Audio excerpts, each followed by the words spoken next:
नमस्कार, प्रणाम दोस्तों। तो आज मैं बात करने वाला हूँ संतुलन की महत्वता के बारे में।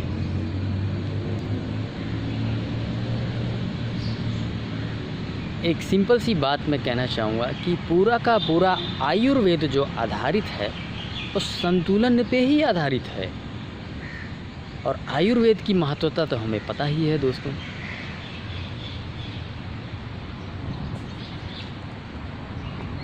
अगर जीवन में हम जहर को भी संतुलित तरीके से उपयोग करें ना, तो वो औषधि बन जाती है।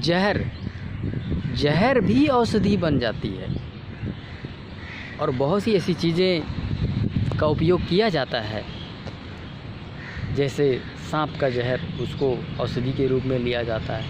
पारा हो गया, ये सब जहर है, लेकिन इसको संतुलित मात्रा में यदि लिया जाए तो वही औषधि है।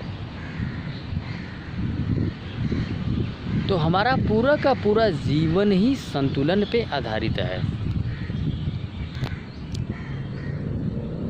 यदि हम बहुत अधिक धन कमा रहे हैं तो उसका दुष्परिणाम हमें भुगतना पड़ेगा।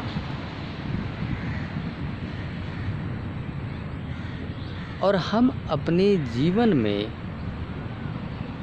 असंतुलित हो ही जाते हैं। इसका एक कारण है, इसका एक रीज़न है कि हम अपनी इंद्रियों के साथ बहुत जुड़े हुए हैं। और ये इंद्रियां हमें एक ही दिशा में बहा ले जाती हैं। क्या आप पैसों से कभी आसक्त नहीं हुए? आप सोच के बताइए ज़रा। क्या आप पैसों के पीछे नहीं भागना चाह रहे हैं या भाग नहीं रहे? ये सबके साथ होता है, बस उसके साथ नहीं जिसके पास ज्ञान है, जिसके पास बुद्धि है। बुद्धि से आगे ज्ञान, बुद्धि की तो बात छोड़ दीजिए, ज्ञान है जिसके पास। क्योंकि जब हम इंद्रियों में विचरण करते हैं तो वो एक ही दिशा में बहा के ले जाती है। लेकिन एक ज्ञानी पुरुष जिसे ज्ञान है वो कभी भी इंद्रियों में विचरण ही नहीं करेगा, इंद्रियों से ऊपर उठ जाएगा। और वो जो उसे खींच के ले जा रही है, बहा के ले जा रही है, उस व्यक्ति के साथ वो चीज़ नहीं हो सकता है। वो व्यक्ति कभी उस चीज़ के पीछे भागेगा ही नहीं। जैसे कि अगर मैं बात करूं, पैसे को ही ले लेते हैं, क्योंकि सबसे ज़्यादा महत्वपूर्ण पैसा और शारीरिक सुख अर्थात सेक्स, ये दो चीज़ें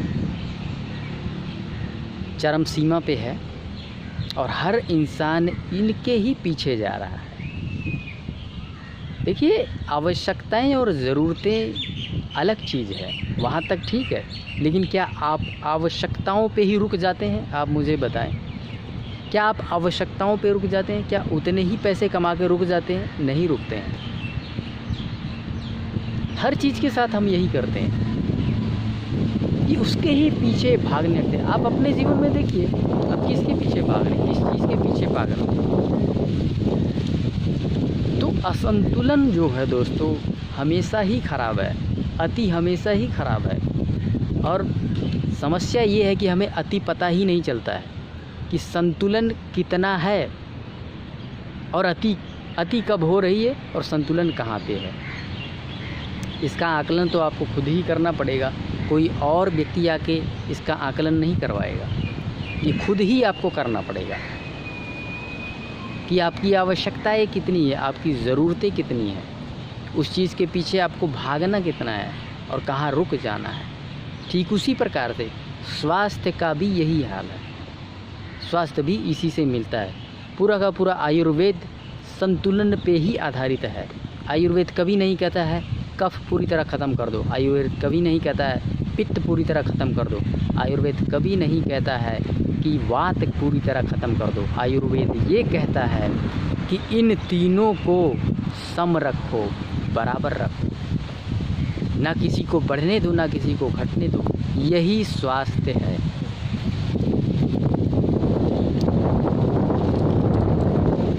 और विचारों के साथ भी यही होता है। जीवन के साथ भी यही होता है, पूरे के पूरे जीवन, क्योंकि जीवन दो ही चीज़ों पे आधारित है, हमारे भोजन और हमारे विचार मन, इन्हीं दोनों को मिला के ये पूरा का पूरा जीवन है। और स्वास्थ्य और अस्वस्थ भी हमारा इसी पे टिका हुआ है।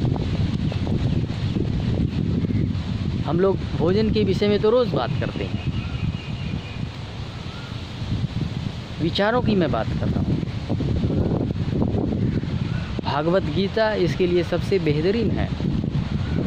ये आपको तराजू की तरह तौलेगा रोज़ डेली, जिसका उपयोग, जिसका लाभ मैं खुद स्वयं भी ले रहा हूँ। ये रोज़ आपको तराजू की तरह तौल लेगा,